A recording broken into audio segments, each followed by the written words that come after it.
በሩ የሚዘጋበት ጊዜ አለ። እግዚአብሔር ይህንን የምሕረቱን ጊዜ ይዘጋል። ኢየሱስ ከመጣ በኋላ መቆጫት ይሆናል፣ ጥርስ መፋጫት ይሆናል፣ መጸጸት ይሆናል፣ ግራ መጋባት ይሆናል፣ መንከራተት ይሆናል፣ ወደ ማይጠፋ እሳት ውስጥ መግባት ይሆናል። ስለዚህ ዛሬ ወንድሜ ወስን፣ ስለዚህ እህቴ ወስኝ፣ ስለዚህ እናቶች አባቶች ወስኑ። የሰማችሁ ላልሰሙት አሰሙ፣ የሰማችሁ በሰማችሁት ቃል ጽኑ። ኢየሱስ ሊመጣ በደጅ ላይ ነው። ኢየሱስ ሊመጣ ቀርቧል። ቀኑም ቀርቧል። ጊዜውም ደርሷል።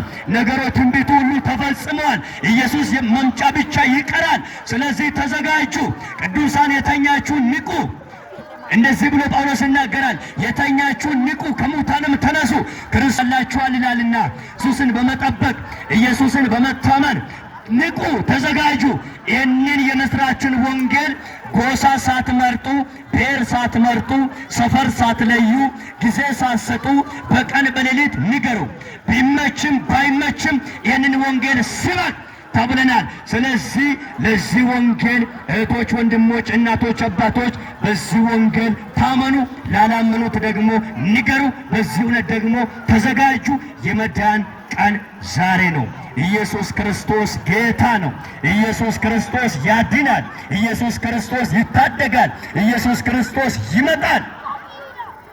ሃይማኖት አያድንም፣ ብሔር አያድንም፣ ጴንጤ መሆን አያድንም።